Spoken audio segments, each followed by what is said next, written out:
Welcome everyone again. So this is a lecture and we are doing now outside the course, right? So most of you have taken our level 1 course where we talk primarily about supervised learning, right?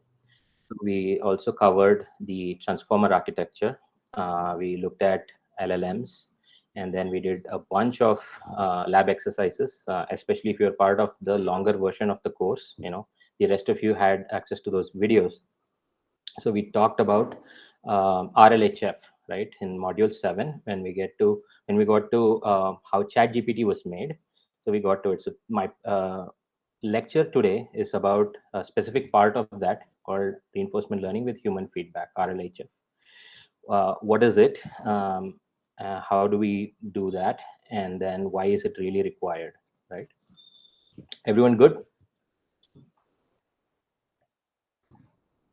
Yes, So yes. So my expectation is that you guys already understand, how supervised learning works. Gradient descent based optimizer methods, and then how people did, fine tuning with the instruction tuning data set. So this is how you go from your original GPT-3 to Instruct GPT, right? Which is the version before Chat GPT, right? So and then basically somebody took a data set of prompts and then completions, right? And then they fine tune this model, right? So it's continued to be fine tuned on the language modeling task. And but then what you end up with is you go from the base model to the assistant model. So the assistant model is more capable of answering questions rather than just trying to complete the sequence. So this is something we already saw, right? And then we said that there's one other step required after this. So the Instruct GPT gives you answers. It is capable of perfectly following instructions. But are the instructions harmful, harmless, helpful, and is it being honest, right? So all those things required an additional step, right? So we looked at this slide, which is basically taken from Andre Karpathy's talk at Microsoft Build conference a few months ago, where he laid out of the plan for how they actually built ChatGPT, right? So you all are familiar with this already. The final step that we did, going from pre-training to SFT, getting the base model to the assistant model, and from here we did the RLHF. So we're going to be focusing on these two things primarily today. Clear?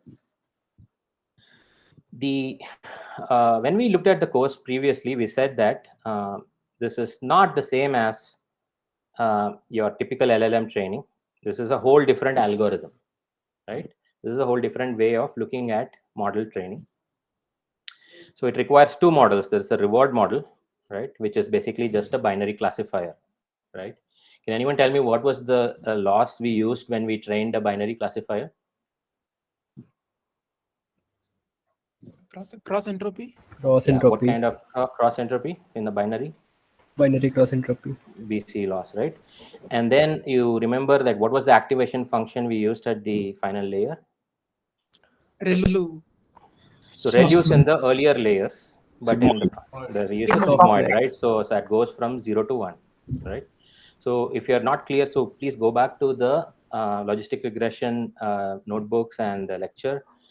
This is an important idea where you are getting numbers, but then you squish it into this nice range between 0 to 1. So you kind of get a normalized value. So this is very useful, right? So you use a sigmoid at the end. So what does this tell you? The reward modeling is a task where you collect lots and lots of data from human contractors, right? So what do they get? The analogy we gave is that if you're trying to open a restaurant and people uh, are trying to rate these dishes, right? It's very hard to do rating for humans, but there's a hack, a psychological hack, if you can actually do it simply by comparing multiple dishes. So you ask the chef to cook lots of dishes, have these people eat them, and then rank them. And once they rank them, you can turn them into pairs, right? Which one is the winner and which is the loser. So you get a paired data set. So this is your reward data set. And then we simply use BCE laws and train a classifier. So what is this classifier now? This reward model is basically a proxy for human preferences. So instead of continuously getting data from humans forever, so you use the stand-in proxy model, the reward model, which says, hey, given an input, right, from the SFT model, and you ask it to generate two completions. So the prompt goes in and completion 1 and completion 2 comes out. So which one would the human prefer, right? Based on its data set, it will say, I think this is the winner and this is the loser. So it's going to just rank. So once you have this, now you have preference data, so you can use this to train your RL model. Okay. So in RL, we don't call this a model, we call this a policy. So if you're exposed to RL, that's good, but I'm going to give you a short intro, like a basic primer on RL. So this is the same 3 slides we looked at, right? So you go from the base model to the assistant model by SFT, then you collect a lot of comparison data by having people look at the outputs, multiple outputs for each prompt, and then they just rank them. A labeler will rank them from the best to worst. So once you have ranking, you can turn them into pairwise, uh, uh, you know, winners and losers, and then you can optimize a policy. So what is a policy? It's just the same as model, right? In the supervised learning world, we call them models, but in the RL world, which is another class of machine learning, they call it a policy. Why is it called a policy? Because generally they work with agents, right? Agents which are acting inside some environment, and then the agents are allowed to take a series of actions, action 1, action 2. This is a series of steps that they take, and finally they get some reward. It could be a positive reward or a negative reward. Okay, that is the whole idea of reinforcement learning. And this series of steps that the agent takes is called a policy. It's like trying to train a new pet dog, right? So you would say sit, and the dog would say wouldn't obey you, so you will probably scream at it, or and then if it sits down, you give it a treat, so that's a positive reward or a negative reward. So it kind of learns through this rewards, what is the best kind of set of actions that it needs to take, right? So the same goes for any agent, like a robot or a player in a video game and so forth. So this, it turns out, is the recipe required to go from your assistant model to a ChatGPT class model, and the outputs are far better than anything you can get from SFT. And this we all know, right? We have all seen when the GPT-3 was already there, right? People were trying to use it and they were like, yeah, okay, it seems nice. But then once you go into ChatGPT level and you see how crazy it got, everybody's parents and grandparents were talking about it. So the quality really comes from this RL step. Okay, so let's go ahead and explore this a little bit further. The actual RL model used, right, in ChatGPT is called Proximal Policy Optimization, right? PPO. Okay, so I told you that the policy is basically just a model, right? Like a neural net. It's literally a neural net. Okay, and where is this proximal coming from? The proximal is basically you take this neural net, which is basically your SFT model. This, how to train this, right? We have seen PEFT and full fine tuning, partial tuning, all of that you guys know. So you take this SFT model and you want to turn this into a chat GPT level model, right? So you want to use RLHF. So how do you get this to a final chat level model?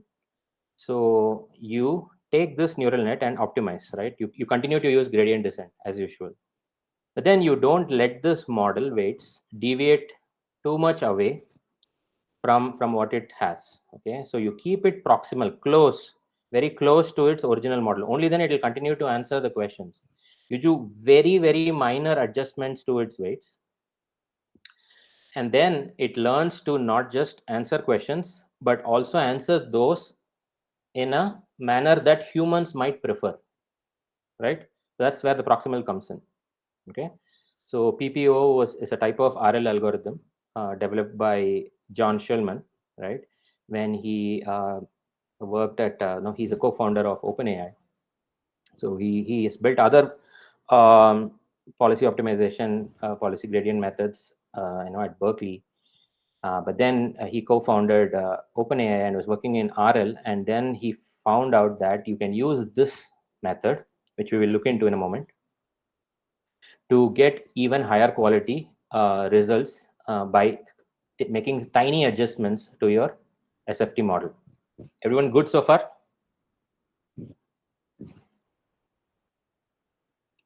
Awesome. Now let's look at the details of PPO. Okay. Arvind, sorry to interrupt. Just you maybe explained before itself, but I am not sure about it. Actually, you are talking about the policy. You told right actually something definition of policy. I am not. I'll I get missed to that that. point. Policy is basically a model. Model. Okay. So it's just like a neural net. Okay, it is Okay. your neural net, but the RL community people just call it a policy. This is the historical term. Okay, so RL is a field of subfield of machine learning. So in ML we have basically supervised learning. You remember, and Yeah, then yeah. within that we saw self-supervised learning, and then there is also this unsupervised learning. We saw clustering algorithms and so forth, and then there is also this reinforcement learning, which we kind of dodged at that time. We didn't say it's used for robotics and stuff like that, but it turns out that it is really needed to build high class large language models, right? To build very good assistants. So the RL part we will look into, but this human feedback you guys understand, right? So this is where you get this pairwise data sets. Okay. Yeah. So if you have questions, just hold on to it. As I go through these slides, they will get answered, and then you should be able to understand. Okay. Yeah, Towards okay. the end, I will have this Q&A time for sure. Okay. Yeah, Awesome. sure. So this RL part, which I have been trying to tell you, is the focus of this lecture, and specifically the PPO algorithm developed by John Shulman and OpenAI is doing this RL process. So it is obviously using the human feedback data. What is this human feedback data? We are using this simple binary classifier, right? Which is trained using the BCE laws, and it's standing in as a proxy for humans. So every time you take a neural network's input, the prompt goes in, and this guy will tell you, and you actually the same prompt, you do two completions, right? C1 and C2. And this guy will say this is the winner and this is the loser, right? So the RL PPO needs to take this as input, right? It has to take the prompt, the winning response, and the losing response, all the three as input, and then figure out how to adjust the weights of our LLM. So this LLM is now called a policy. Okay, that's all. It's still your same LLM, SFT model, but the weights will be adjusted using gradient descent. But you don't adjust it a lot. If you start adjusting it a lot, it will mess up the outputs. It will not answer the questions anymore. You do very minor adjustments. So in your analogy with the restaurant, if you ask the chef to cook dishes, and as and when the feedback is coming from the people, the patrons, and you start making adjust too much of adjustments to your dishes, then your naan is no longer a naan; it becomes a focaccia bread, and then your paneer butter masala is turning into sambar. Like, you're literally deviating away from the real dish. So you want to keep the dish the same. You just want to make extreme tiny adjustment to the spiciness and things like that. So that is the crux of the PPO algorithm, right? So RL, okay. So the way to think about it, see, it is a huge subfield. This 1 hour lecture is not going to do justice, but I'm just going to give you the most basic parts, the things that are needed for our LLM idea, the RLHF idea. But RL is huge. You can think of it as how you do judgment. If supervised learning is all about perception. So what did we do in supervised learning? Okay, we took an image, we sent it into the neural net, and then it said, okay, I see this cat, dog, or it predicted a number. It said, like, I turned the steering wheel 30 degrees or whatever. So it is able to perceive the world around it. It's all about perception, right? But then what do you do once you have perception, right? So you've perceived something. So how do you act once you have the data? You can have a hard coded rule, like if you perceive somebody waving their hand like this, then just stop the robot, something like that. You could do that. But generally, how many rules will you hard code, right? So it is preferable that you actually go and learn a separate model or a policy which learns to act. So this is how humans learn, right? You learn to perceive the world around you, and based on what you perceive, you actually take a series of actions. So this is where you learn from reinforcement learning also, based on the rewards that you get. So I'm just trying to think of an example. Like here is Rohit Sharma, like getting a short ball, and he's like hooking it up for a six. And so literally, if you think about it, there is both perception and there is judgment. So what is the perception here? So he sees that the ball is a short ball. He perceived it. He knows the maximum likelihood of the position of the ball. And then he chooses to go and hook this ball for a six. Could he have chosen to do something else? Yeah, he might have hit it somewhere else. He could have played a different shot, but he chose to do it, right? So basically, there is a policy sitting in his brain which is saying this is probably the best action to do at this moment. So something is there in his head. His experience is telling him that this is the action that I should take to get the most highest possible reward, the best outcome. But again, the reward depends on what he perceives, right? And then the environment also, this whole environment. So if this was a test match, maybe he might not play a risky shot, right? Or if this was an early in the game, if they're playing first and not chasing, he might not probably. But you don't know Rohit Sharma; he's always playing this. But the environment is so tricky and complex that he has to quickly evaluate the best possible course of action. So that's the policy which is there in his head. So I can take action 1, which is hook the ball, action 2, just leave it, action 3, just play something else, and all of that stuff. So there is an RL model in his head. That is the analogy here. How did you gain this? Through experience, right? So you put this.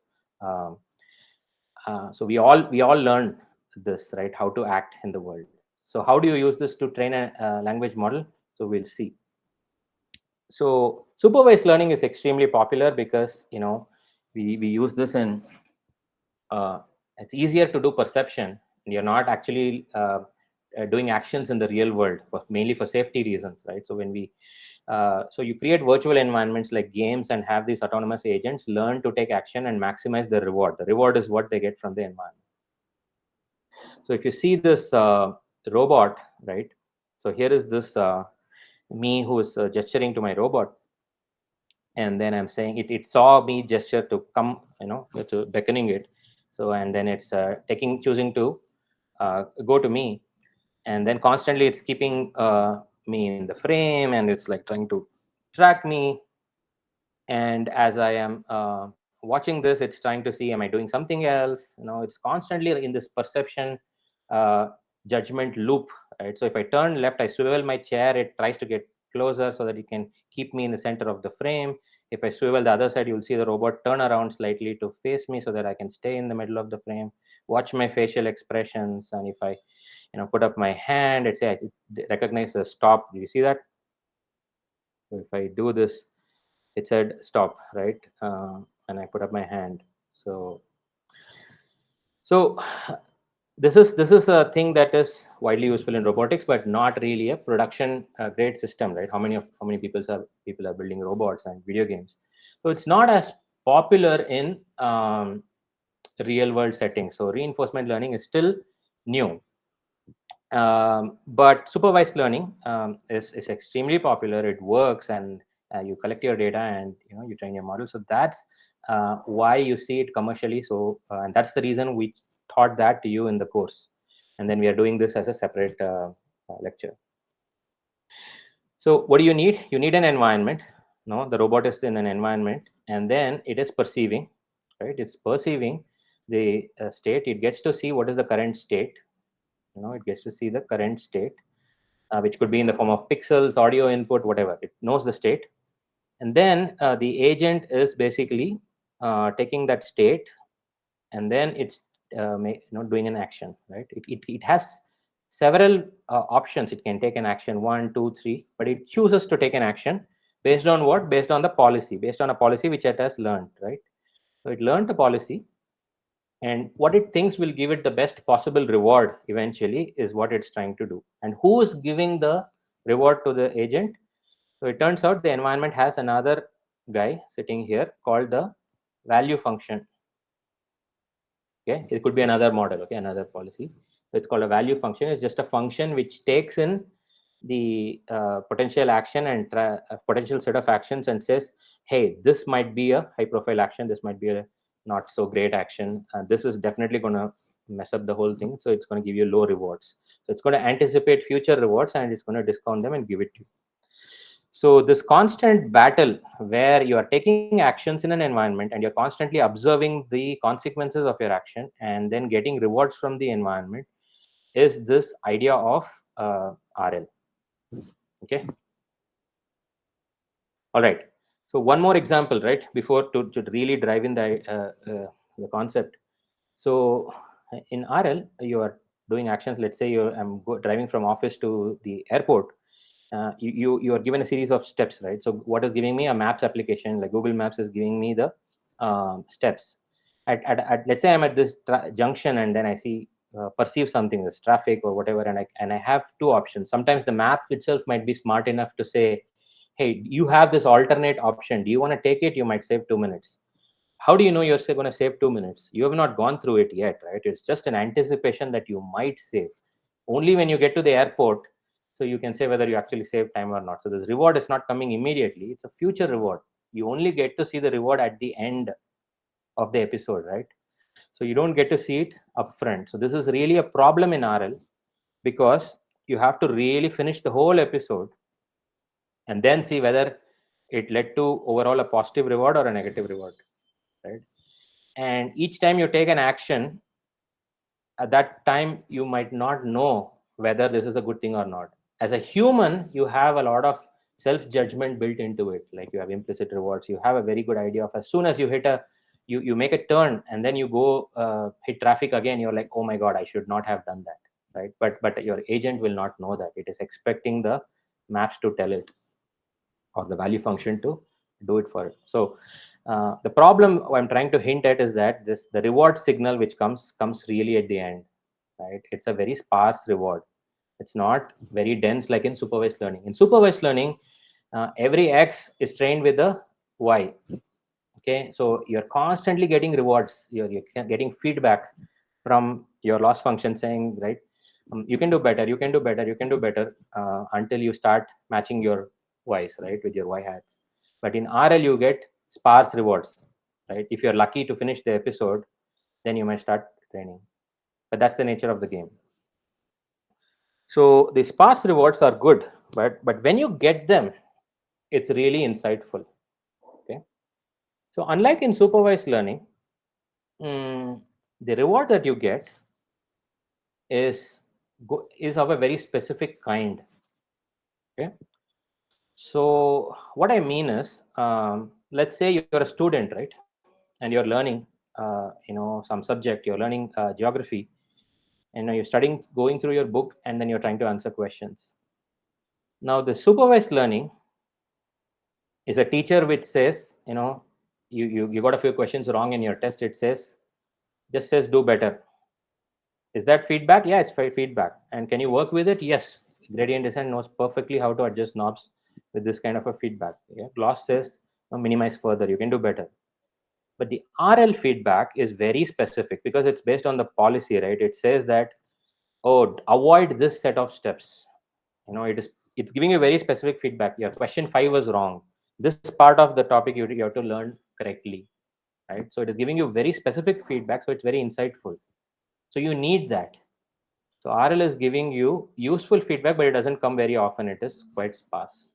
See, can you get dense rewards? There are things like reward shaping, and we won't get into that. That's an open area of research. But in general, it's quite hard to train these RL policies because um, it takes forever to run these loops, these episodes, and then over a long time you get to train them.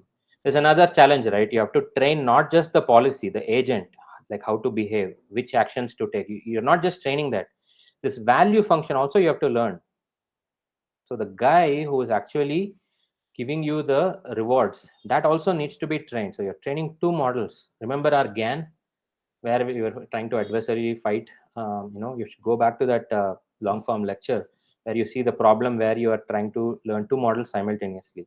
Here it's not kind of exactly adversarial, but you are learning a value function, and this guy decides what is a good action, and based on that number, this guy is trying to take further action. So it's going to take a while to get it right. But you still need these rewards, okay, because you get very insightful comments, and that's what helps you to go from the uh, assistant level SFT model to the chat quality model. So this the signal that you get.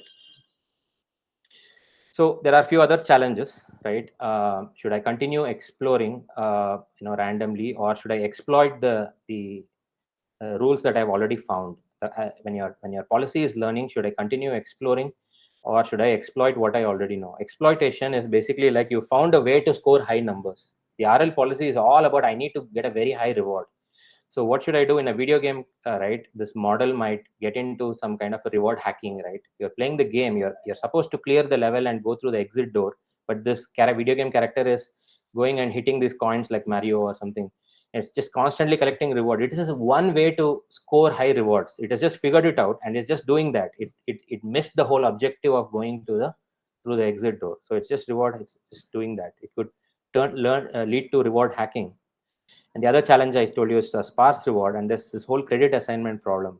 So if you get the reward only at the end of the episode, so which one was the caused the problems? Where was the traffic jam? Where was the positive thing that you did? Where was, like, how do you assign which one is what? So all of these are challenges which RL researchers are trying to do.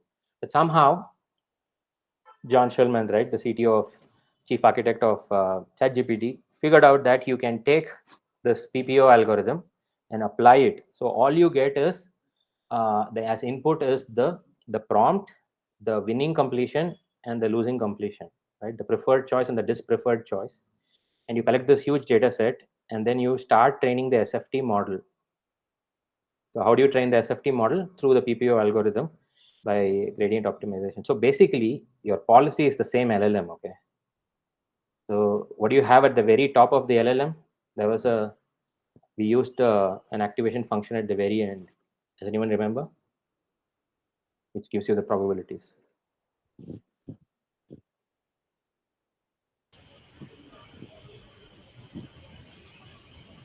So we use a softmax at the end, right? And what is the softmax doing? It's just giving you probabilities for every item in your vocabulary.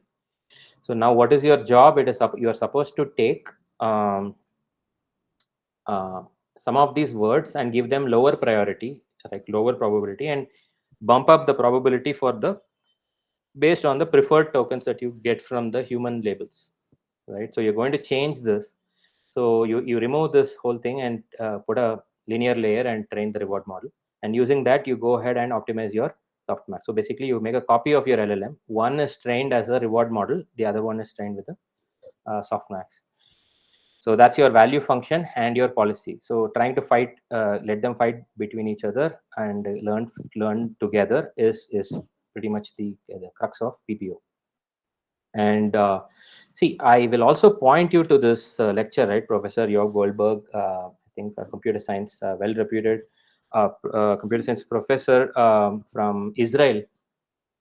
He watched this lecture, right? I've put this link here, where John Schulman makes this case for RLHF. He says that this is very useful. It's tricky to train, but you get these very good, sparse but very insightful signals. And so you need that, and supervised learning cannot achieve it, right? Supervised learning cannot achieve it. So he wrote this, I've linked this gist, right? His on his GitHub. He said, why do we need RL? So this is the stuff we talked about now. What is supervised learning? What is RL? All the stuff that we talked about. And then he says, why do you really need RL, and why can't you just accomplish this with supervised training itself? Why do you need this whole separate PPO algorithm, right? So he says there is a diversity argument and there's a theoretical argument, but most importantly, he says there's a core argument.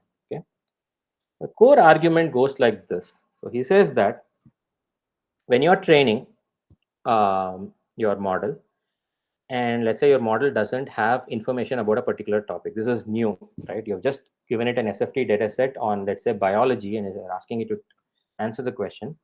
So you are merely teaching it to answer those types of biology questions. It was not pre-trained on that data, right? So it doesn't know the context as such. So it might learn to memorize the answers, right, during SFT training.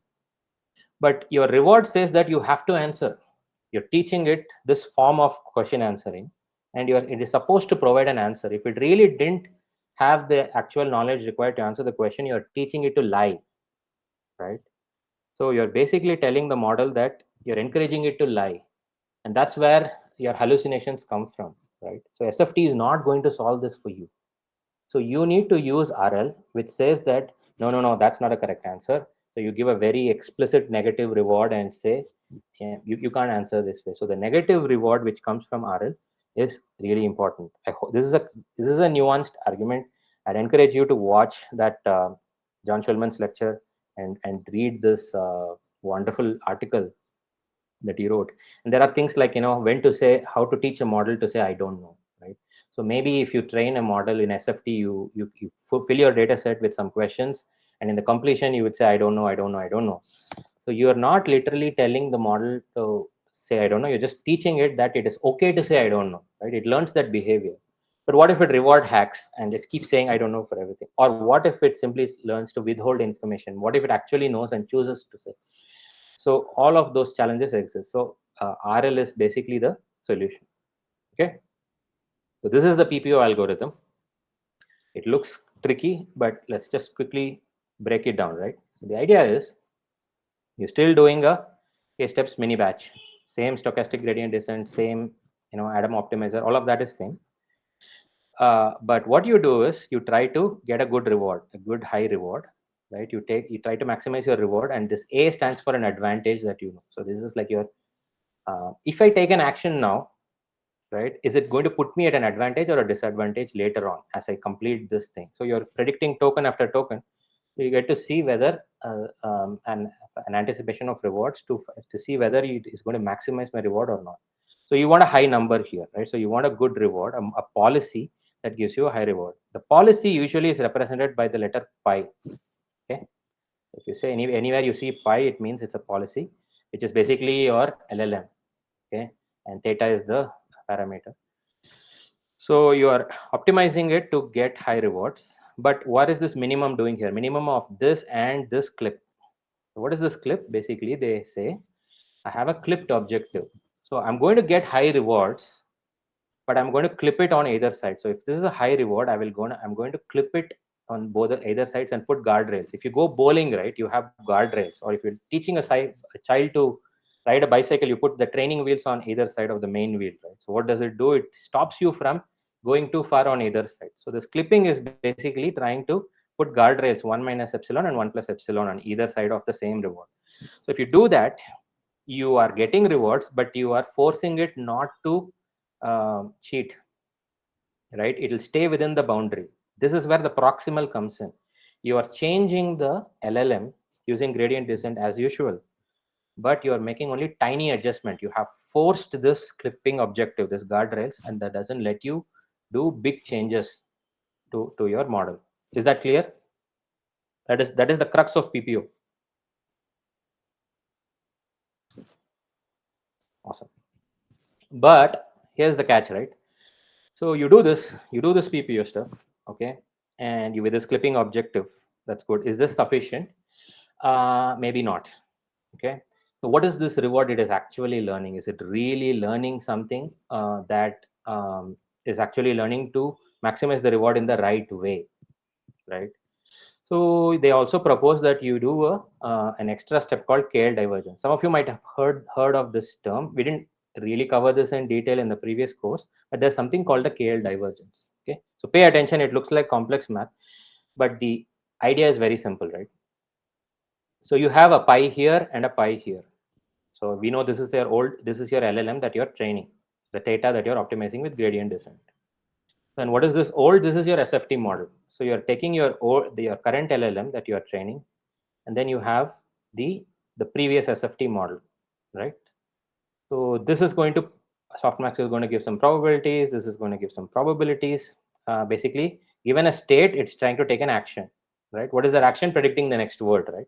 And then it's getting a reward. So this is what you saw in the previous clipping objective. You saw this, right? So you want this to be a very high number. So you want to maximize the reward. But if you maximize the reward, what will happen? The model will learn to cheat, right? It could learn to cheat, as we have seen in the past, neural nets. So you you subtract another term called the KL divergence. The KL divergence is a metric that tells you how far two distributions are. If let's say you have a probability distribution, let's say a probability distribution like a bar chart that looks like this, okay, and then you have a bar chart that looks like this, right, which is very uniform. This is called the uniform distribution, and there are binomial distribution. You have all kinds of distributions, right? So basically, these are the probabilities from the softmax. This is from your SF. Let's say this is your model that you're training pi, and this is the distribution from pi old, right, the SFT model. So for every item in your vocabulary, let's say there are 50,000 words or 50,000 tokens in the vocabulary, you're getting probabilities. And for the same 50,000, this model, the policy that you're optimizing now is giving you different probabilities. Is this a good thing? Maybe. You want the preferred words to get higher rewards than the one before, right? So you want that. It's a good thing to have. But you don't want these things to go way off and the really important numbers to fall off. So then it is reward hacking at that point. So you don't want this new model to diverge away too much from your SFT model. Got it? This is where you're holding it back. So the KL divergence between the old model and the new model should be minimized. So you're subtracting it and you multiply it with some temperature. But the idea is you have to minimize from your reward a KL divergence. This is a number. It says that, boss, you're getting too far away. This pi theta is running away from my old thing. It may be reward hacking. So let's start subtracting. So it's a balance. It's keeping the reward function in check to make sure that you don't run away and screw up your answers. Does this clarify? KL divergence is just a metric that you can go ahead and look up. But it's an important idea. So let me know, guys, any questions at this point? Is this clear as to how PPO works? It's a separate RL model that is trained to maximize rewards. Its input is just the input prompt, the winning prompt, and the losing prompt. Who rates them? Humans rate them. It's a data set, and a reward model is trained to tell you that. And then finally, you use PPO, which is the same as your gradient descent, but you just train for maximizing the rewards, okay, and then making sure it doesn't run away. Rakesh, so you have a question? Yeah, Arvind. In this case, we are trying to reward any system which is operating in a virtual environment, right? Let's say there are two actions which are equally beneficial, but one has higher benefit, little bit higher benefit, right? It'll But try to, because so you can greedily try to take that action, or you can choose to not take it. So this is the exploration exploitation dilemma. So you can choose which one it's supposed to take. Like, let's try to be greedy and see what happens and so forth. You can configure it that way, and the configuration is where training this gets tricky in RL. okay. Okay, so the KL divergence, right? See, the math might be tricky, but just to intuitively understand. So you get a probability value for a word. Let's say I love, my favorite example, right? Ice cream. And then you have to predict the probabilities for the next token, right? You can say ice cream because, or you can say some other word like computer, which is not at all a good word. It should have a low probability. So what is your SFT model, the probability for that? What is the model prediction from your probability prediction for that word from this thing? So you divide it. So if you get a high reward here, then your this thing, that's a good thing, right? So it's a positive number. Otherwise, you will get a if you screw up the prediction, then this will be a low number, right? And the log of it will be a no number. But you can't just treat all the words equally. Some of the words are more important than the other ones. So you have to do a weight. You have to give weightage, right? So you're weighting it by, is it an important word or not? If it already had a high weightage and you screwed it up, then that's a problem. So KL divergence will say, oh, this is diverging away. So the higher, more important words should continue to be important, is what the metric says. Okay, so that's the thing it's trying to achieve here. But if it's confusing, it's okay. KL divergence is available in most libraries. You simply say that term, and it will just work. Right? Okay. So let's what I'm trying to tell you is that RL is important. it gives you very specific negative rewards and lets you optimize your LLM further than supervised training ever could. It is useful, but it turns out that this PPO is very finicky. In fact, this slide from Andre's lecture says that RL is in research territory. Okay, SFT is achievable, but RLHF is in research. So he's kind of warning us practitioners that don't go around trying this. Okay, see, Andre Karpathy is a nice guy. I think he's well intentioned. He's not discouraging people outside OpenAI to try this, right? He's saying that, yeah, you try at your own risk, but we know that RL has all these problems. We know its benefits, but it's also harder to train PPO. He's not saying that only OpenAI should be doing this, right? So he's saying it's all in research territory, but now we need the benefit, right? Like, we can't just sit down and say, okay, thank you, Andre. Like, what do we do? Like, we need a better method, right? So we want the benefit of RL with human feedback, but we also need a simpler method like supervised training, which we all know how to do. So can we do that? Turns out yes, right? So there is a method these people figured out that, and we will get to it in a moment, right? So RL is hard. So you are training your policy, right? Your SFT model, you have to turn your policy using a reward model that you learned, which results in a value function. Sometimes you have to remember, calculate the advantage you're getting at different steps. You remember you're using a memory, maybe an experience buffer for hindsight replay and all that stuff. Then you update your LLM and you're training two models. And how are you even going to train this, right? So if you see this, right, if you implement this in Hugging Face, there is a library called TRL, right? Transformers Reinforcement Learning. This is a library where they say this is three-step process, right? The first part is the SFT training, which is, this is something you know how to do. This is the same as your transformers model. So import your model from your Hugging Face, then you give it a training data set, which is just the prompt and the completion, and then you simply say go ahead trainer.train. That you know how to do. That's not at all a problem. Then for RLHF, you have to do these two things. You have to train a reward model. So there is something called a reward trainer in TRL. Okay. So what does the reward trainer do? It takes your model. It's a separate model, and it's a classifier, right? And then it takes your training data set, which is the preferences, and you train this. And what does the PPO do? There is a PPO trainer built into this TRL. What does it do? It takes the PPO config. Like, how should this? Somebody asked, like, should you make a greedy edition? All of that thing goes into the config, and then you build a PPO trainer. So you take your query that comes in. This is the input prompt that comes into the data. You run it through your model, and then you generate response, right? Your response. And then what do? You send that response to your reward model from the previous step. The reward model will say, I'll give it a high reward or a low reward, because that's what it does. And once you get the reward, you take the query, the response, and the reward, and then you train your PPO. What does this do? It fine tunes a copy of the SFT model, and then you get the PPO. If it works, if it were easy to train, yeah, but the problem is getting this config right. It's extreme. You have to fiddle with all these hyperparameters. It's finicky. So we want the benefits, right?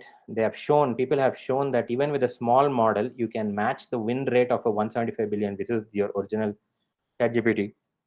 And it gives RLHF models score extremely high in human preferences. But then training that is hard. So we go to a whole new model.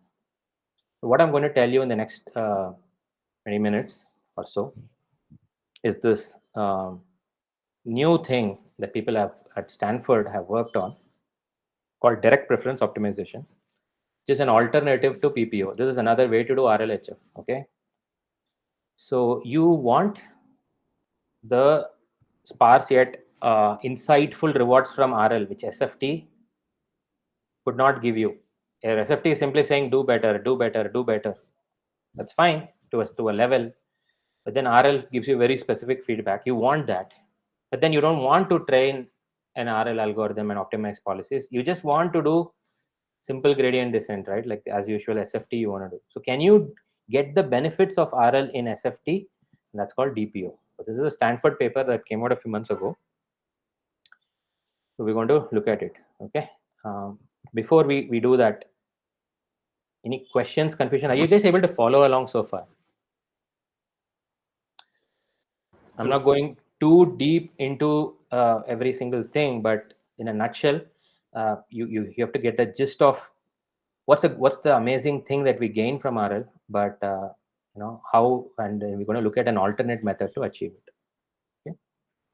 So this DPO, direct preference optimization, is from Stanford. So Rafael Rafilov, Archit Sharma, Eric Mitchell, students at Stefano is a professor, and Christopher Manning, right? The stalwart in NLP, and Chelsea Finn is another great leader.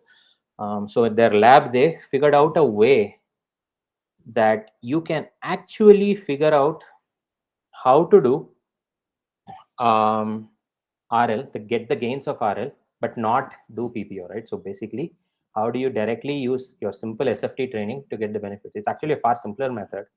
So this I think it's a runner-up paper for the best prize, best paper award at NeurIPS a couple of months ago. So what they say is RLHF is good, but it's complex, it's unstable. You have to fit a reward model, and that reflects the human preferences, and then you have to fine tune using reinforcement learning to estimate the reward, and you don't want it to drift too far away. In order to avoid it drifting too far away, you need something like a KL divergence check in place. So that's all tricky. So instead, we'll call a simple model called direct preference optimization, DPO, that allows us to extract a reward model from your language model itself. Okay. So what they're trying to say is that within your LLM, secretly is a reward model that is built into it. Let's figure out if we can extract that and teach the language model to use it. Okay, that's the crux of the thing. You guys ready? We'll get into DPO now. Awesome. Okay, so here is how I like to think about it, right? So you have this thing, contraption that you see everywhere in India. So you're having this guy extract sugarcane juice, freshly squeezed sugarcane juice out of juicy sugarcane. What's he doing? He feeds it in, and then he runs this machine, and then the juice comes out, right? So basically, my analogy is that this is your data going in, and you want to distill the knowledge coming out, right? So he's using this architecture, this neural network, this machine, and you can do a lot of architectural changes. Like you can take these grills with very specific teeth setting, like a transformer or a convolution or whatever you want to do. You can do all kinds of architectural adjustments, or you can get better data, more juicy sugar cane, right? So you can do all kinds of optimization with architecture, but there's one other thing that you need for this to all work. Can anyone guess what it is?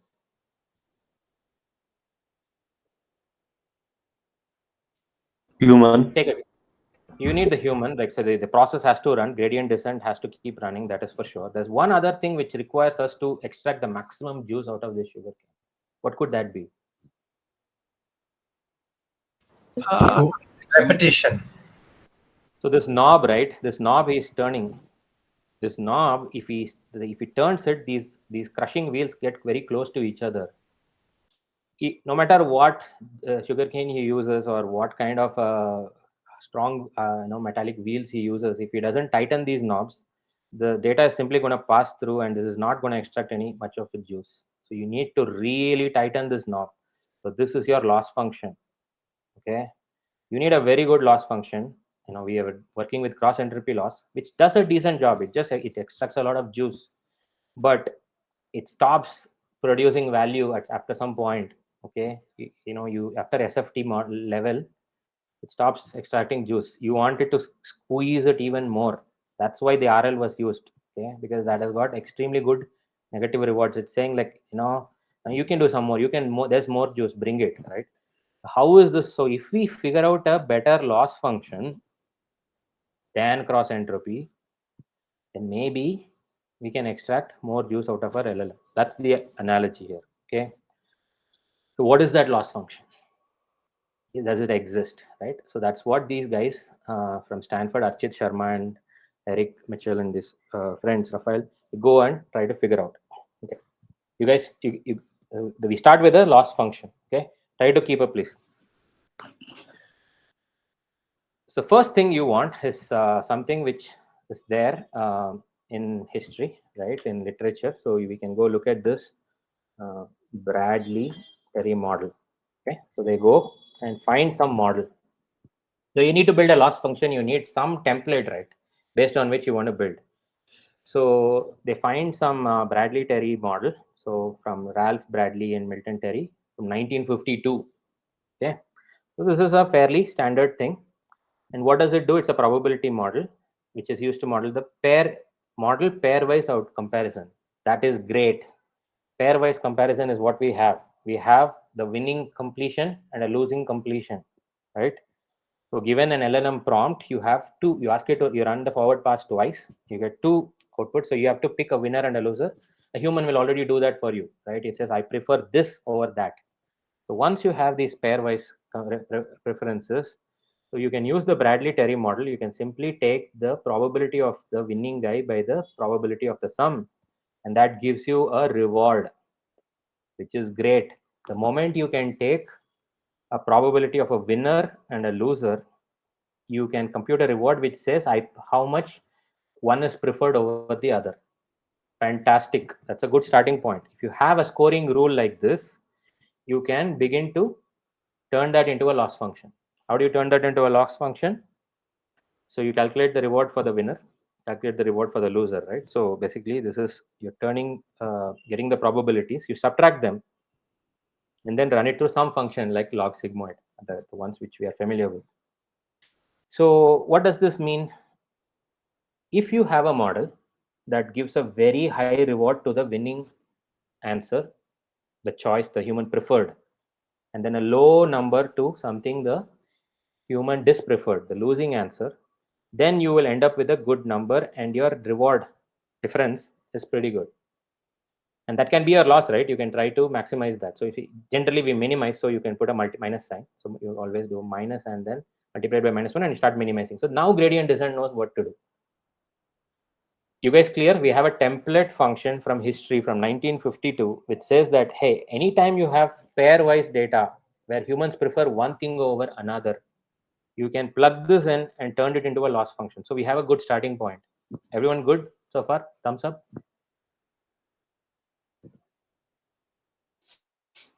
So I'm trying to tell you that you need a loss function to get the benefits of RL, but not do RL, not do PPO, right? For that, we needed a loss function, right? We needed to squeeze this knob. So we are trying to build but where do you find such a knob?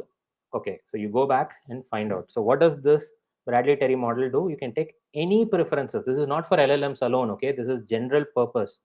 So you can use it to predict any outcome. Like for example, you can use it in whether probability that a consumer will prefer a product one over the other. You can use it in sports. I think it's more used in sports. Let's say 4 teams are playing. So if some teams have not played against each other at all, okay, so you don't have the data, you can still use it to estimate who would be the preferred one. Okay, all the good stuff Bradley-Terry gives you. So that's a good starting point. But the problem is this, right? We don't know how to score them. We don't have this yet. In SFT, we don't have. In RL, we have. So how do we get this reward function? That's the next step. If we had a reward function, we can just plug it into the Bradley-Terry model and we'll be good, right? So then these guys from Stanford, they go look for a reward model. So the Bradley-Terry model in the paper is written like this. Okay, so this is an expectation maximization. So but written as a loss. So you minimize this, put a minus sign. So this complex looking formula is just, you have a data set. The data set has X and the winning prompt and the losing prompt. YW is the answer, which is winning. YL is the losing Y. Preference data. Given that, so you want to calculate a reward for the winner, calculate a reward for the loser, subtract them and push it through the log sigmoid. You know how to do log sigmoid, right? Or H, whatever that number is, right? Minus. So you do this and take the log, and this will give you a number. So you can, gradient descent can now optimize this.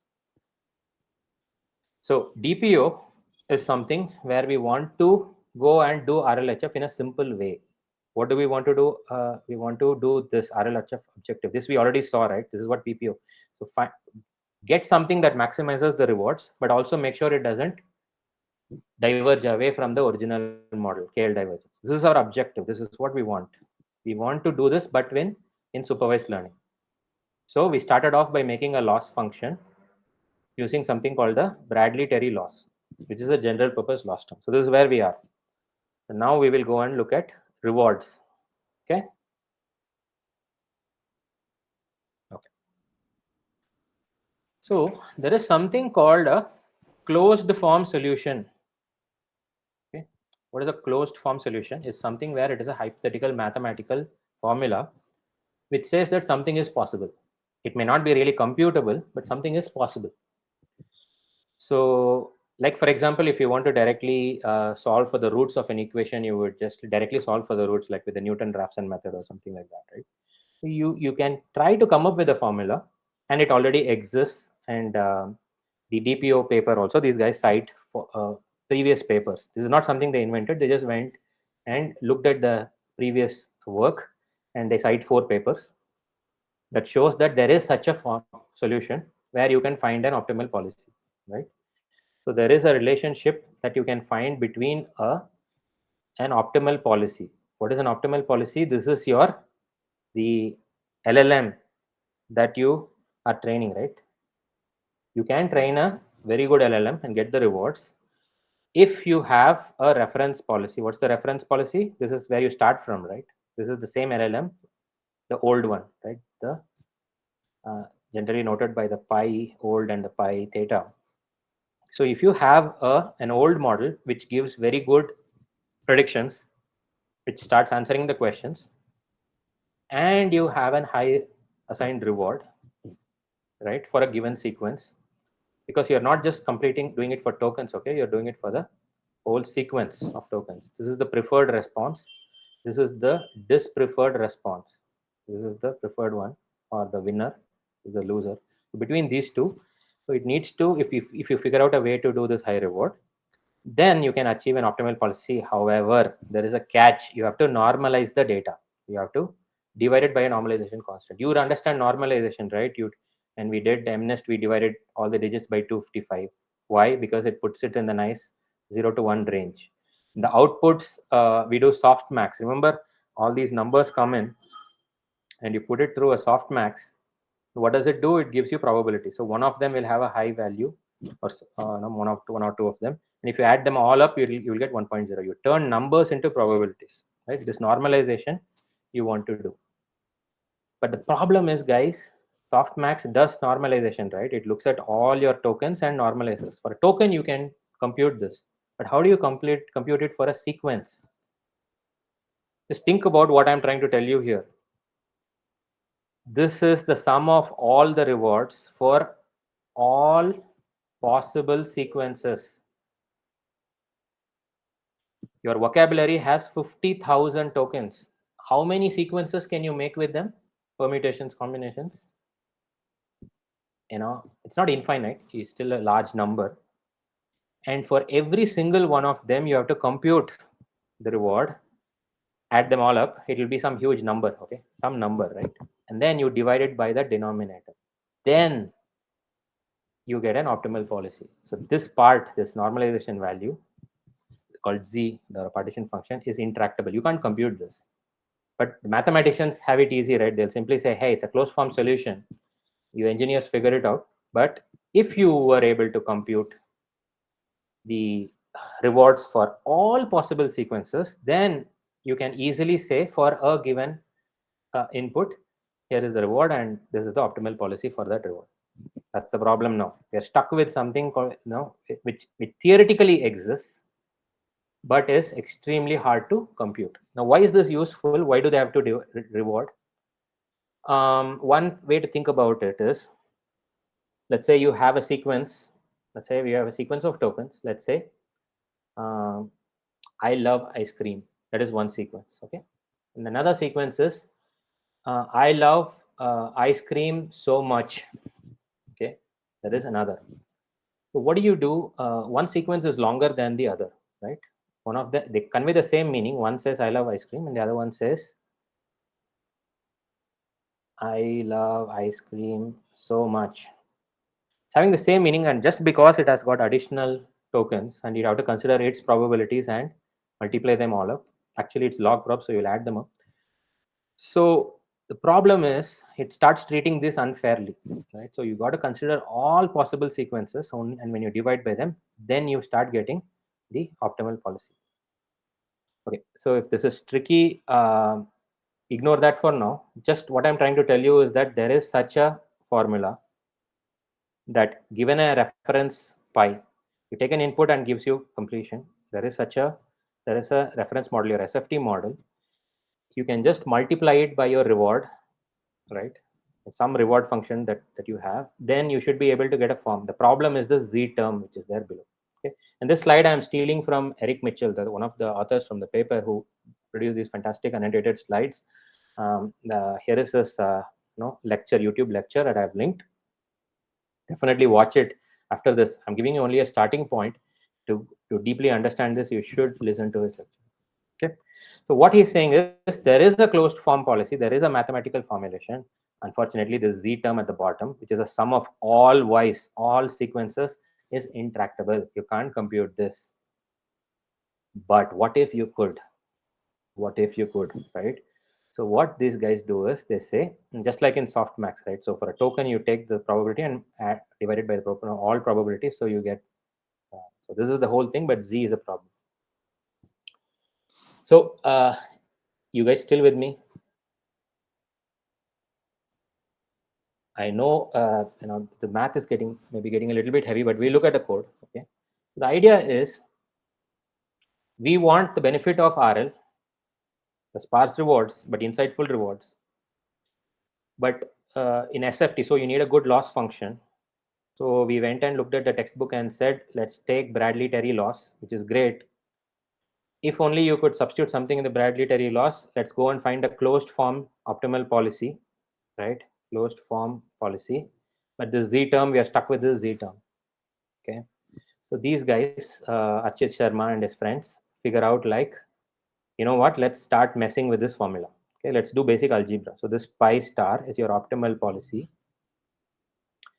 equal to your reference policy. This is your SFT model. This is your SFT LLM, pi ref, divided by your crazy guy, the z, multiplied by the exponential e to the power of, e is the base of the natural log, as you know, e to the power of 1 by some hyperparameter beta, will get to it, and a reward, right? This is the reward. This is the formula. So let's do some basic algebra on it. So what you do is you take the z to the other side. We multiply z here. Then you bring the pi ref below. So probabilities of one model by probabilities of another model multiplied by the z term, which is a problem. That is the exponentiated reward. Then what you do, you take the log on both sides. Okay, if you take the log on this side, log and x will cancel. Right, so you have this 1 by beta r equal to log of this z term and the probabilities from the model you're trying to train, the policy you're trying to train, and the policy of your SFT model. Okay, this probabilities you can calculate, right? You can directly run the prompt into the LLM, see what the output token at each stage is, probabilities, you can add them all up, log probs, you can add them. Similarly, you can do that for the other model. But how do you get rid of the z, right? So you're at this stage, okay? So now what you do is, the only math you need to remember from high school is log of AB equal to log A plus log B, right? This you know. If you do this, so 1 by beta times R equal to log Z plus log this pi star by pi ref. I've taken the log inside, okay, by using this standard formula. And the beta you can take to the other side. So beta log B plus beta log this thing. Okay, so you have kind of done some basic algebraic manipulation to derive a relationship between your reward and your policy, which is what we were trying to do, which is the same thing as the closed form policy, but you've managed to isolate this Z term. Okay, which is a good thing. Okay, it looks like a basic algebraic manipulation. A high school student should be able to do this because all it took is log of AB equal to log A plus log B, and you moved it to the left and right. But then now you have it in this form. The best part is this Z term got isolated. What do you do now? You have a relationship between rewards and your policy with the Z term isolated. So why don't you now do it for the winning and then the losing? Do this reward twice. So you get two of these numbers and you just subtract. Why should you do it twice and subtract? Literally, that's what the Bradley-Terry loss tells you, right? So we started with this BT loss. So calculate the reward for the winner, reward for the loser. This has to be higher, this has to be lower. Then send it through log sigmoid, and you will get a loss function. Now we did algebraic manipulation. We got a reward, which is something with the Z term separately plus something that is computable, pi by pi ref. So this we know, this we can calculate. So this part we got. So if this reward you can substitute here and you can substitute here. If you can do that, now you have a loss function which is dependent only on the policies. Why? When you subtract these two, the Z term will cancel, will go to 0. If you subtract this minus 0, you've completely gotten rid of the Z term. Now you have something that you can actually compute, a loss function that you can do gradient descent with. Genius move, right? So Eric Mitchell, Raphael, and Archit Sharma figured out with simple algebraic manipulation of a closed form, a mathematical concept, they can actually take this, plug it into the your Bradley-Terry loss, and now you got log sigmoid of this term minus this term. This is the same thing. This is for this y is you done it for the YW. Okay, and this y you do it for the losing guy. That's what the BT loss tells you. See, I love these slides I'm taking from Eric Mitchell's talk because of all the annotations he's making, right? He's saying that here is the reward for the preferred response, which should be high, minus the reward for the dispreferred response, because that's what RL gives you, right? But now it's in a loss function which you can do SFT with. And this is a simple function that you can calculate. So now we have gotten rid of the Z term, the problem guy. So now this is called the DPO loss. That's it, done. You can simply fit the model and be done with it. So how do you do that? Any questions, guys, at this point? Do you find this complex? If you're still with me, bravo, right? So just algebraic manipulation and looking at a past idea, there is a Bradley-Terry formulation, template loss function, a model that I can turn it into a loss function, plug in this mathematical, seemingly intractable formula, and extracting a computable thing out of it is the genius why these people, got the runner-up at Europe's.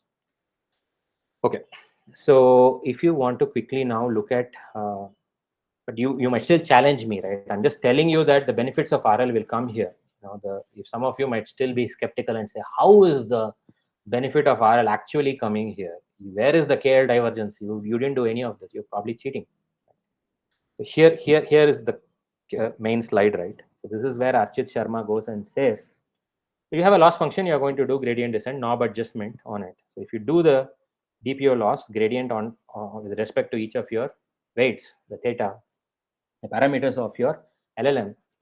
So what you are going to get is this term and then the scaling factor. Okay.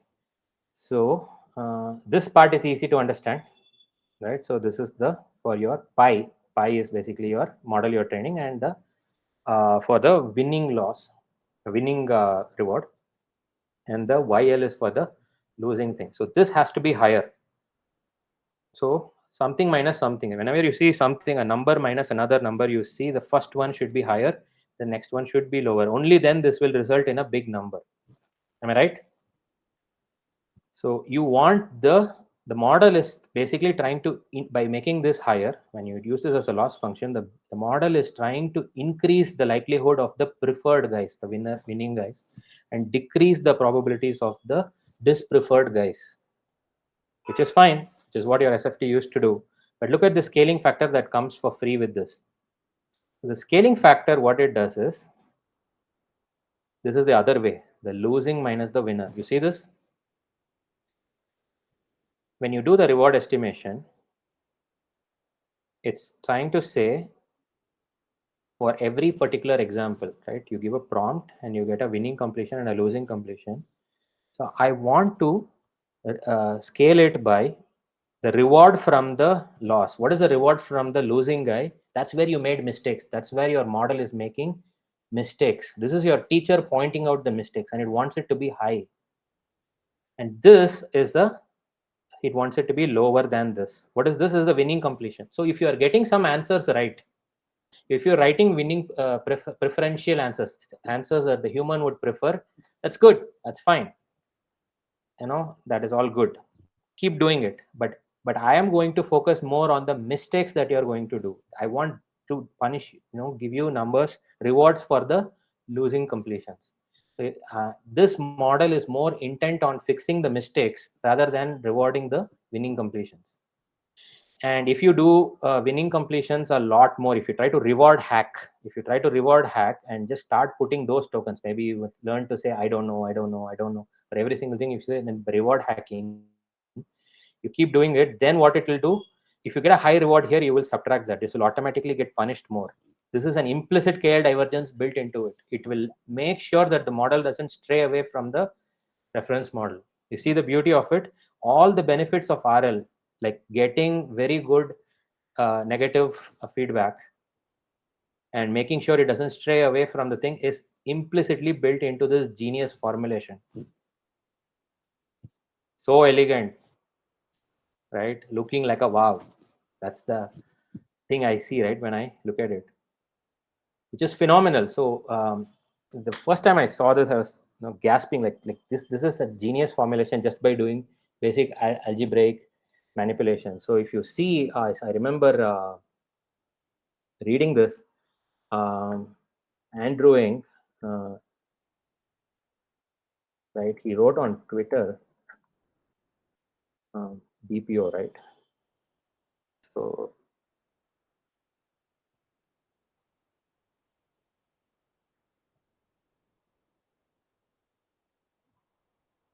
he says it's only rarely that after reading a research paper, I feel like giving the authors a standing ovation.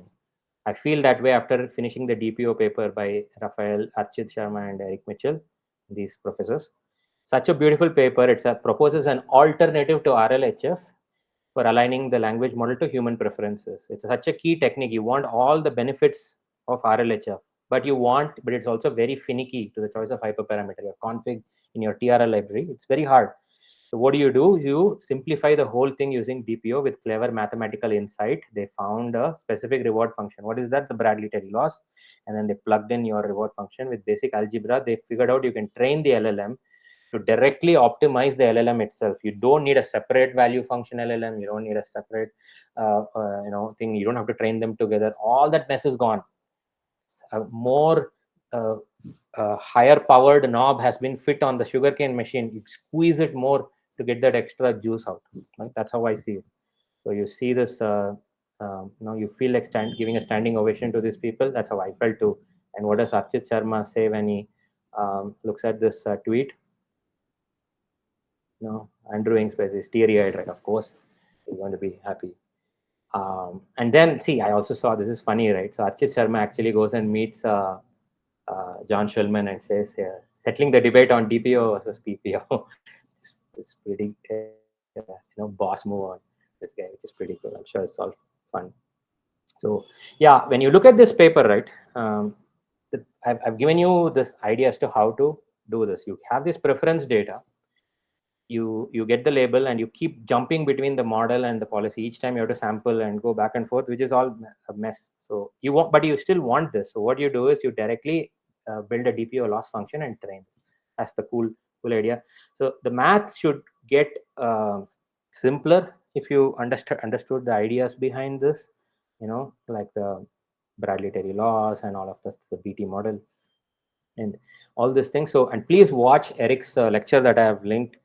And he makes it even more accessible. And these guys go and do additional stuff. They say that it doesn't just work for BT loss, and for another class of models called the placket loss, where you don't even just have pairwise losses, you have multiple losses. Let's say I rank, let's say you give a prompt and get 5 responses, 1, 2, 3, 4, 5, and grade them in descending order. You will still be able to do it for those kinds of models also under some mild assumptions. So that is also something they've shown. You don't have to worry about it, but it is theoretically very sound. And I love this, right? Why do I love this? Because you and I can do it now. I don't have to mess with RL. I can do it not just for LLMs now. I can do it for a whole different class of problems, like teaching robots how to do. And this is a very interesting chart. I think I have put it in my slide also. It works. So for example, for a low KL divergence, like a model has not drifted away too much from your reference model, your pi theta, the difference is slow, very low. Even for that, it's getting very high rewards, which is fantastic. I'm saying that what this chart essentially is trying to argue is DPO works far better than PPO. It's not just an alternative to PPO, it is actually better. Okay. So how do you use this in the code? Again, the wizards at Hugging Face. So we go to, I pulled it up, right? The DPO trainer. So these guys instantly go ahead and build this code. Just give me 5 more minutes and we should be done. So what you need is your data set. This you're familiar, right? So this data set is from Anthropic, called harmless and helpful, I think, HH, right? So the data set, what does this data set have? So the chosen string and the rejected string, the winning guy and the losing guy. So that is how your reward model data is presented. And this has 161,000 rows. So you start off with an SFT model and then plug in your data set, and you train it with a new DPO loss function that these guys derived. If you do that, so you set up your data set like this. Okay, so here are your prompts. Here are the corresponding winning answers and the losing answers. So if a question which says hello, the preferred response is hi, nice to meet you. The losing answer is leave me alone. What is your name? So the my name is Mary is the winning answer. So what's it to you is the losing answer. You want to push down the probabilities of these answers and push up the probabilities of these answers. And the new loss function will make sure that it punishes these guys more than rewarding these guys and so forth. That's what we have seen. So how do you do that? How do you do DPO trainer? So auto model with causal LM, that is something standard that we do with the transformers library. As usual, you take your LM. But with PPO loss, if you have to do it with PPO, you need a value function also. It's auto model for causal LM with value head. So you have to train a secondary value function. No need of that within in DPO. So just the standard auto model for causal LM. So you do that and then initiate your DPO trainer as usual. So that's your model, and you have to give a reference model. What's the reference model? The frozen SFT. It's just a copy of your LLM, right? So here is the model you're optimizing with the new loss function. Here's the frozen one. And then the beta value, the temperature, is set at 0.1. That's what they do in the paper. And then the training data set. What's the training data set? The one we saw above, right? The JSON with the prompts, the preferred ones, and the losing ones. The usual tokenizer from Hugging Face, and then trainer.train. That's it. This 2 lines of code is no different than your stuff that you already know, SFT. And now you can do RLHF very good, provided you have good reward data, right? So that challenge is a separate challenge. And then the people have, after they've implemented, and let's just go look at the code, right? So you can go to, for example, let's go to GitHub, Hugging Face, TRL, right? So TRL library now has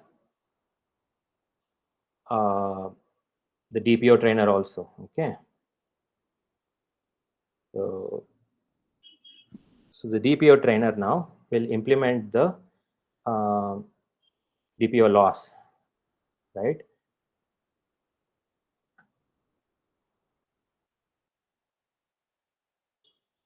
So that should be in your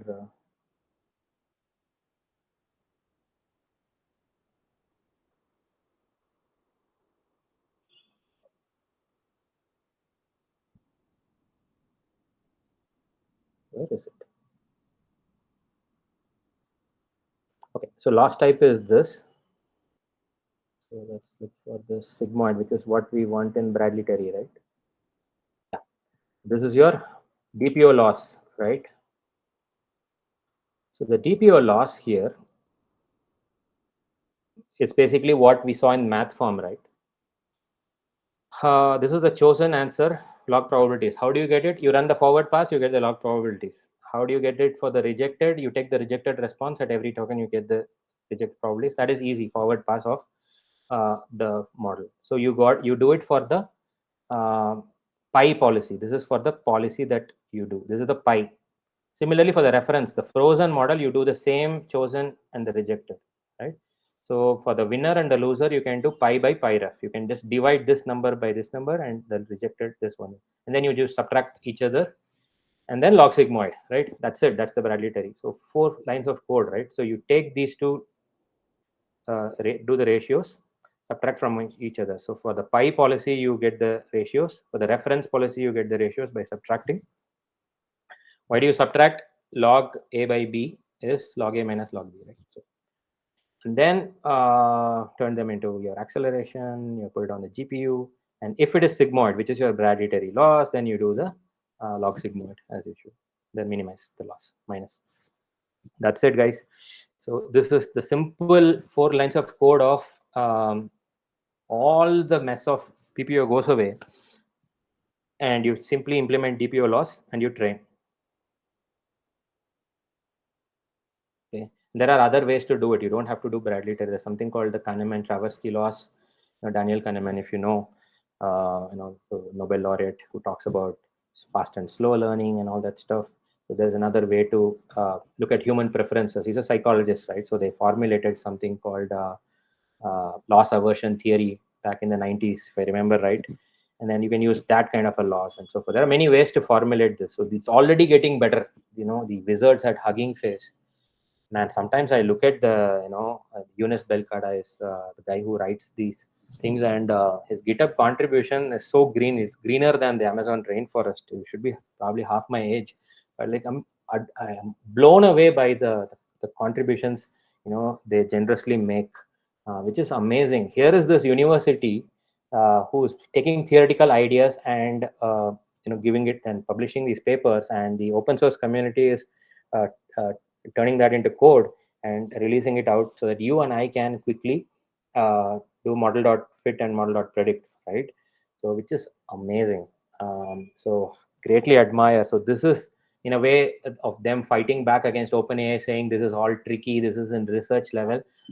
No, it's not. Just 1 year from ChatGPT, you have the open source alternative, right? So here's the notebook. I'm gonna share it with you guys. So this is another library that I saw called Unsloth. Okay, this is just very new. Okay, this is all very new. So they give some guarantees on faster training with fast attention and all that. So, but I saw that they already trained DPO on a model called Zephyr. Zephyr is basically a Mistral fine-tune, an SFT model on Mistral. So it kind of works only on the Mistral and the Llama architectures for now. So how do you know that? So you go into your config.json, your Hugging Face model, and see the architecture type. If it should say Mistral, Causal LLM, or Llama. So one of those two types, you should be able to do DPO. So how do you do that? As usual, right? You get your data set. This is a data set called ultra feedback. Some preference data, like it should be in the same format. You guys know now. Polish the input prompt, the preferred choice, and the losing choice. So you take that, you optimize that in this font: prompt, chosen, and rejected. And then you do fast language. Instead of saying auto language model from Causal LM, they have a wrapper around it called fast language model. This is where they give you the performance gains. And then they say instantiate the model, and you can even do quantization and LoRa, like parameter efficient fine tuning. So that we saw in the course.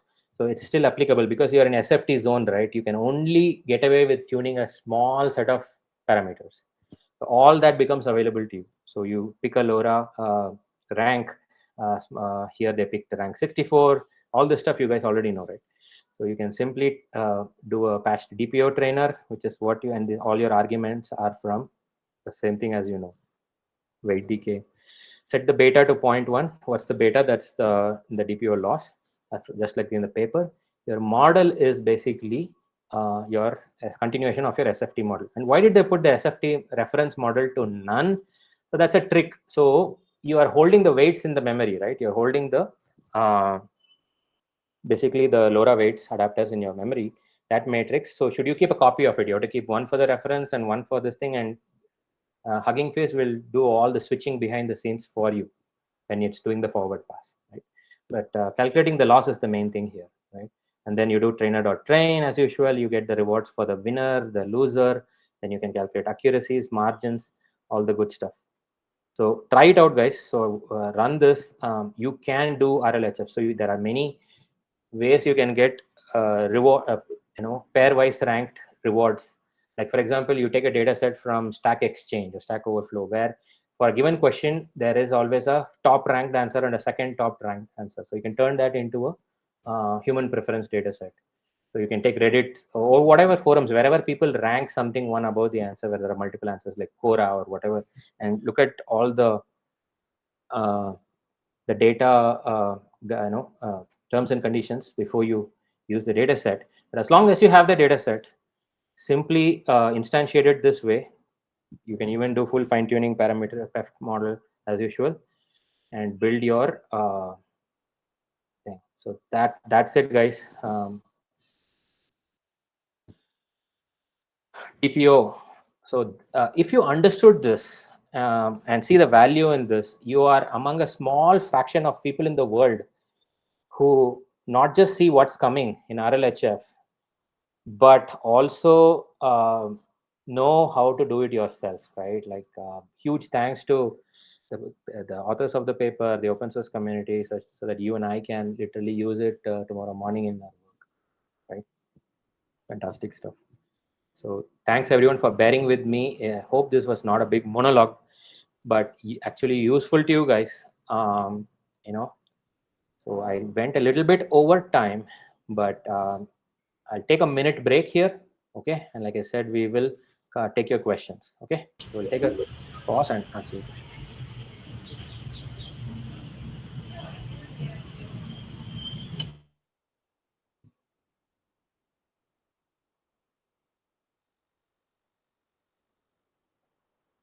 Yeah, I switched off my camera.